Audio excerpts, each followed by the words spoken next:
Hello and welcome to Big Picture. I'm Vishal Dahiya, and today we will talk about the dispute between China and Taiwan. Now, Taiwan has rejected the Chinese formula of one country, two systems. In her New Year speech, Taiwanese president vowed to defend the island nation's sovereignty, saying the Hong Kong model would not work for Taiwan as democracy and authoritarianism cannot coexist in the same country.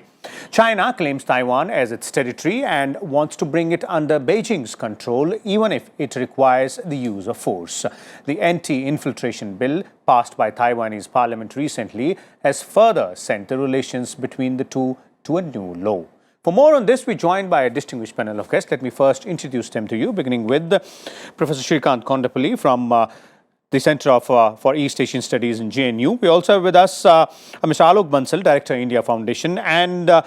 Ashok Sajjanhar, former investor. Let me begin with you, Mr. Sajjanhar. Let's try and understand the present situation and the context it has, because all of us know that Taiwan is also set to go for a presidential poll in the next week.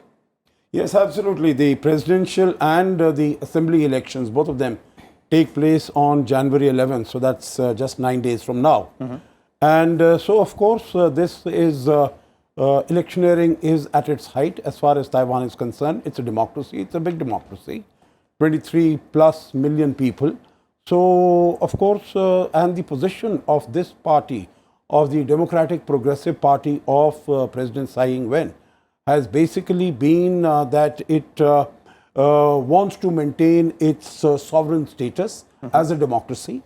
And initially, in 2016, it was the first time that this party had also won the assembly, the parliamentary elections, for the first time since elections started taking place in the early 1990s. And this is the position that she has been maintaining, to maintain a distance from China. Okay. While the position of the other parties, that is the KMT, the Kuomintang Party or the Nationalist Party, and some other parties also, they want closer relations with China. So there is this very clear dichotomy, the difference in positions between the two sides. And of course, two aspects have played into her hands, into the hands of President Tsai Ing-wen. Number one is over the last 6-8 months, the demonstrations and the protests that have been taking place in Hong Kong, and the manner in which China has handled those protests. There has been police brutality. There has been no ending to this. Of course, China has tried to deal with it by saying that one country, two systems, one nation, two systems is working in, for instance, in Macau. Okay. Because at the end of December, that was the 20th anniversary of the accession, special administrative region of Macau, accession to China.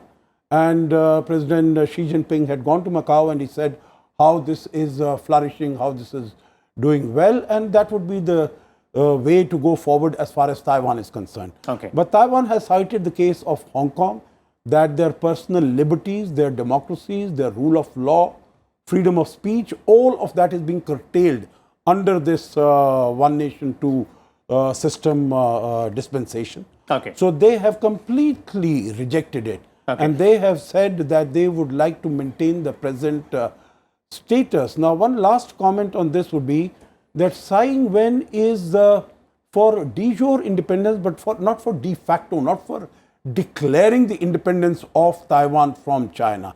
So I think there is a very subtle and a nuanced difference between these positions. She's not going out there and saying that, you know, we want independence as a free country, as a separate nation. Okay. She doesn't want to change the relationship between, you know, ambiguity between Taiwan and China, but she doesn't want to get involved. She doesn't want to get completely taken over by China. Okay, so she is against more Chinese influence out there as well. Professor Kondapalli, let's also bring in the historical perspective to it as well. Let's try and understand, because this is not the first time that the entire world is watching this tussle between China and Taiwan, though it is becoming a little more stronger this time around. So some say it's a Hong Kong effect as well, and the elections are also around the corner. Historically, if you look at it, what is the perspective there? Well, in 1949, the Kuomintang lost the civil war and went to Taiwan, migrated to Taiwan with over 1,000 families, very rich, some dynasts like Jiansung, they all migrated to Taiwan. Since then, the Chinese have adopted primarily military means to recover Taiwan, but that failed. And with the imposition of the U.S. 7th Fleet in the Taiwan Straits, there was no reunification possible by the time.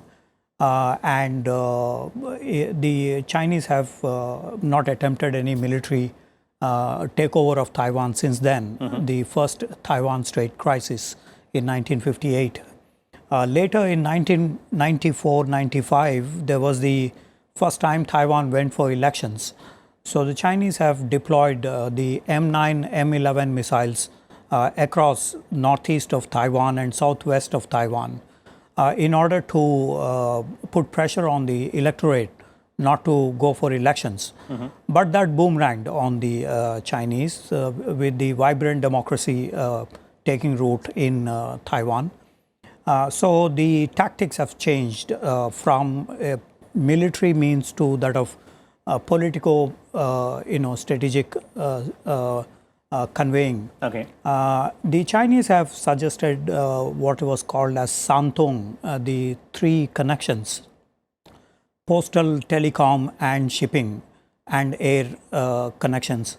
That has resulted in nearly 3 to 4 million Chinese going to Taiwan as tourists, and also some $200 to $300 billion of trade between the two sides. This has resulted in some flowering of economic interdependence between the two. But that has also resulted in concerns in Taiwan that they are getting sucked into the China mainland. Okay. So the Sunflower Movement 4 years ago resulted in the blocking of the ECFA, Economic Cooperation Framework Agreement, some kind of a free trade agreement between China and Taiwan. That has been blocked by these protesters. Okay. And subsequently, there was the suggestion that they need to intensify the interaction between the two sides. However, the idea of one country, two system actually was applied to Taiwan first. In 1978, this was proposed by a Peking University professor, and then Deng Xiaoping took over that concept, and then this was proposed to the Taiwanese. So they said, we will have capitalist system in Taiwan. They can run the administration, military, etc., provided they join mainland China. The Taiwanese demand has been that the People's Republic of China should drop the word P and declare themselves as Republic of China. In addition, the PRC should conduct elections, which was a 1945 idea when the communists and the Kuomintang were fighting the civil war. So that was not acceptable to the mainland Chinese, conducting democratic elections in mainland China. So that did not really take off. The one country, two system then was applied to Hong Kong during Margaret Thatcher's time, when the idea of 99-year lease of Kowloon and new territories was getting over. Okay. And then it was applied to Hong Kong and then Macau. The one country, two systems then got stuck with the Taiwan because there was no meeting of minds on this. The Chinese promised that the president of Taiwan will become the vice president of a unified China.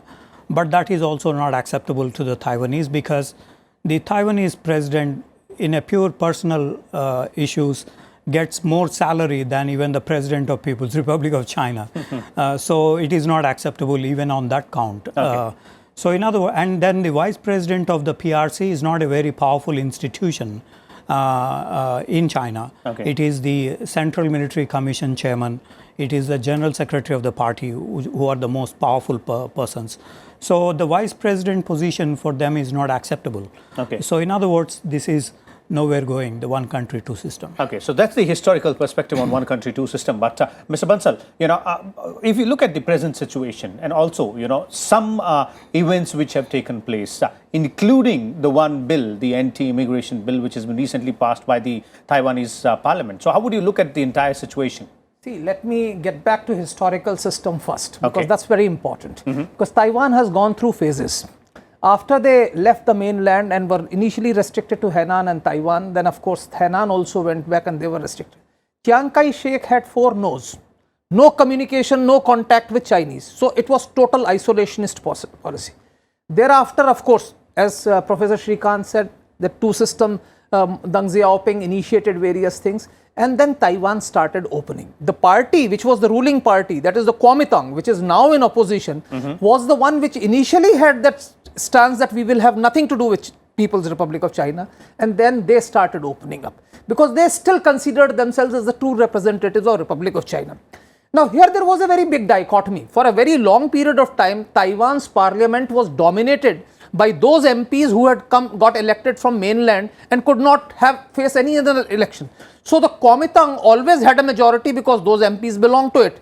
Eventually there was a big democratic movement which actually brought genuine democracy in Taiwan, and that is how this party DPI has now come to power. Actually, they recently celebrated 25 years of the democracy and things like that. This we need to understand how the relationship between the two countries has been. Now, today Kuomintang is seen as pro-China because under their regime, all the paraphernalia of China was there. The Republic of China had a Tibetan affair government, the Mongolian affair department, and all sorts of things. Now, this government, which wants to make it de facto independent, even if they don't want to go the whole hog and make it de jure because China has threatened that it will launch, has actually done away with a lot of these vestiges of pre-49 era. And they have been trying to say. But what had happened was that because of various internal dimensions, this government was losing power. I had the good occasion of meeting President Tsai, and they were actually down. If you see the previous elections, etc., local bodies, the government was losing. But this Hong Kong disturbances and the government's stance actually has bolstered the approval rating of President Tsai and her party. And as a result, now China, to counter this rising graph, came up with this proposal that we will have this Hong Kong thing and all that. And now this rebuke is primarily to draw that mileage from what's happening in Hong Kong, because all said and done, an average Taiwanese citizen is not very comfortable by what's happening in Hong Kong. And what is more important is, during this period when the interaction between Taiwan and China enhanced, a large number of Chinese citizens have come into Taiwan. A lot of people have married across. In fact, there is a spouses thing. There are a large number of ladies who married Taiwanese man and they have died. There is a widows party, actually, of these widows who are Chinese and are living in Taiwan. Now, it's that important a facet where actually the Taiwan's domestic policy is getting influenced. So people are concerned, and that's how you are seeing that in last few years, the government has tried to start distancing, because already Taiwanese realize there was a time when they had a huge, economically they were far ahead of China. It's the Taiwanese investment, Taiwanese technology and Taiwanese personnel who have actually brought China at this level, where China is actually the second largest economy of the world. And I think Taiwan's contribution has been immense. And I think that realization is dawning, that this interaction is not helping Taiwan, but it's actually helped China to emerge as a stronger player. And I think that's why you are seeing this sort of stance, because this is politically also correct and also in congruence with the stated policy of the ruling party, which wants to maintain its distinct identity, quite different from China. And as I said, they have been in the forefront of democracy movement. So democracy for them is extremely important. Now, what is happening in Hong Kong is an attempt by proxy to quash the functioning democracy in Hong Kong. And I think that to them is a very good trigger on which they can garner votes and actually take a tough stance against China and influence their voters and their population. And that's what they're doing. Okay. Ambassador Sajjanhar, then would this mean that, this kind of statement coming in from the Taiwanese president, it's not only a poll rhetoric? No, it is not merely a poll rhetoric. Definitely not. It's also it's been her position. It's been the position of her political party for such a long time. So, of course, this helps her to put this position forward. But let me also, Vishal, if you permit, just very few comments on this historical perspective. Yes, when Chiang Kai-shek came from in 1949 to 1987, there was a military administration, military government as far as Taiwan is concerned. There was no democracy there. And in fact, it is when Chiang Kai-shek had come, he had oppressed the original Taiwanese residents in 1945, 1947. Those memories are still there with the Taiwanese people, and that is why this feeling amongst the original Taiwanese that is rising, that their identity is more of a Taiwanese individual of a nationality and not of Chinese. And that Taiwanese nationality, that feeling, that sense has been growing over the last several years. If you see today as compared to what it was 10 years ago, that sense of Taiwanese identity has grown much more, and people who consider themselves to be Taiwanese and Chinese simultaneously, that has come down. And those who consider themselves to be just Chinese, that has come down even further. So, this is a sentiment amongst the people that they want to maintain their present system. They, of course, do not, even President Tsai, she doesn't want to make any changes in the constitution. No, she doesn't want to change the name of the country as such, meaning it's not a nation, it's not a country as such, because it doesn't have a representation in the United Nations. So, it's not recognized as a nation per se. But in terms of its bilateral relations with China, it doesn't want that in any sense to get disrupted. But of course, as far as the elections are concerned, as far as the political stance is concerned, she is very much in terms of maintaining her individual identity and sovereignty of Taiwan. Okay. And, as I had mentioned earlier, it is only in 2016 that this party, the Democratic Progressive Party, for the first time ever, when the election started in 1992, 1996, for the first time ever, they have got this majority in the assembly. And President Tsai has also seen, just about a year ago, she was losing elections in major cities. Her support was just about 24%. Now it is more than 55%. Okay. So, it is all, number one, because of Hong Kong. Number two, I'll give some credit also to Mr. Trump. Because of the manner in which he has decided to take on China, I think that has given some confidence to Taiwan And also. put his weight behind Taiwan as yes, well, starting yes. from the day he was elected as the President of the United States. More importantly, last 1 year, since the time that the US-China trade war started. Okay. So then I think the message went out to the world, and particularly to Taiwan, that this is a president who is willing to take on China. Okay, and that serves the United States' purpose as well. But Professor Konopally, does that mean that, this is also people's sentiment as well as an effect of what's happening in Hong Kong, and not just because of the, pending elections or a particular party's stated line which is there? Well, the Hong Kong connection is also kind of structural, because that is an indication of how one country, two systems is working or not working on the ground reality. And Taiwan connection is also important because the movement began in March this year, last year, and it was based on the extradition bill. Incidentally, the extradition bill was triggered by the Taiwanese residents who were involved in this in a law and order kind of a situation. And so there was actually a Taiwanese connection to the extradition bill, which the Hong Kong CEO wanted to push through and then have the mainland China legal system addressing that issue.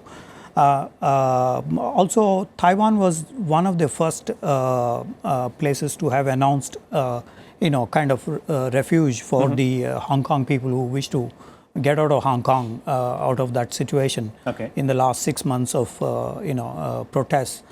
So Taiwan actually took a lot of lead in this process of democratization and articulating the demands mainly from the. So to that extent, I think there was the showcasing of democracy by Taiwan towards the Hong Kong people. That was a main inspiration as well for them. We do not know whether there was any assistance, material assistance or not, but there was the moral assistance that was given in terms of as a new democracy. Taiwan had been able to push the Hong Kong people into demanding those 5 aspects that they did on extradition bill, on amnesty, on universal suffrage, and so on and so forth. So there is actually a Taiwanese connection to the Hong Kong And it's there, a mixture there as well, or the effect of what's happening in Hong Kong as well, and what Taiwanese people want. Mr. Bansal, we've seen a lot of back and forth on this particular issue, both within Taiwan and China's stand, as well as if you look at the international community also. But the place where we stand now, and with the elections around the corner also, how do you see this entire issue moving forward, moving ahead? There might be a new government or a new president in place, or she might, the present president might get re-elected as well. But irrespective of that, how do you see things moving ahead? See, if the present government gets re-elected, and it has consistently tried to distance itself from China, and in fact, the president has actually come out with new South policy, where she has realized that Taiwanese investment into China needs to be curtailed, and Taiwan needs to start investing with new countries in South and Southeast Asia, which includes India also. In fact, India is one of our focus areas, and she wants that we should have greater interaction with Taiwan and things like that. And as of now, if you go by the approval ratings, and if this is the modus operandi which continues, it is undoubted that her party should emerge victorious. And if that happens, I think this sort of policies will continue. But please understand that today's Taiwan is quite different from Generalissimo's Taiwan, when there was no communication, there was nothing, because today you have a large number of spouses. Virtually there are so many flights going from Taiwan to China and back, and the number of Chinese who are visiting Taiwan and number of people from Taiwan, they are teaching in various universities and things like, so it's a very intermingled society. So the DPP will have to walk a cautious path. Actually, if they want to disengage with China, it has to be gradual and without tipping the ante. In fact, they would have to slowly start disengaging. Probably their investment needs to curtail, because bulk of their investment is across the strait. So now if they want to disengage also, that's also an issue. Most of the Taiwanese companies are invested, and that is where I think this president has been wanting that their new engagement should be with these newer countries of Southeast Asia and South Asia, as well as Australia, New Zealand, etc., where she wants that the bulk of their investment and trade and economic interaction takes place, so that their dependence on China, because it is now fairly dependent, because bulk of their investment is there, gets curtailed. Okay, and Mr. Sajjanar? Yeah, basically, I think that's right. Her policy has been that the Taiwanese who had gone across the strait to invest in China, that they should start reinvesting back in Taiwan. And from 2008 till 2016, when we had a president from KMT, from Kuomintang, from the Nationalist Party, President Ma, and he is the one who had promoted better economic and commercial relations between the mainland and between Taiwan. Okay. And this was also the policy of China, that if there is so much of engagement with the mainland, then Taiwan will find it extremely difficult to wean itself away. This is what is happening, but since President Tsai has majority in the assembly, she is putting in place economic policies so that these investments can start coming back. Okay. Because we have to remember that it was KMT which had signed the 1992 consensus between mainland China and Taiwan, which said that both the countries, there is one China. What is the real China, that they have to find out, but they will discuss, they will negotiate. But President Tsai is not agreeable on that. Okay. And that is why President Xi has been applying pressure on Taiwan since the time he has come. But of course, he has also found that it is becoming counterproductive. And the last word I would like to say is, my hunch at this moment is that the results of the Hong Kong elections at the end of November, they had gone completely against China. And I think these people who have been very much engaged with that, they have been watching it. And I think the elections that take place here on the 11th of January might also follow the same trend. Okay, so definitely the upcoming elections will be very crucial as far as this entire issue between China and Taiwan is concerned, and we'll keep you updated on all the developments on this particular aspect. Keep watching Rajya Sabha Television. We'll be back again tomorrow with a different topic.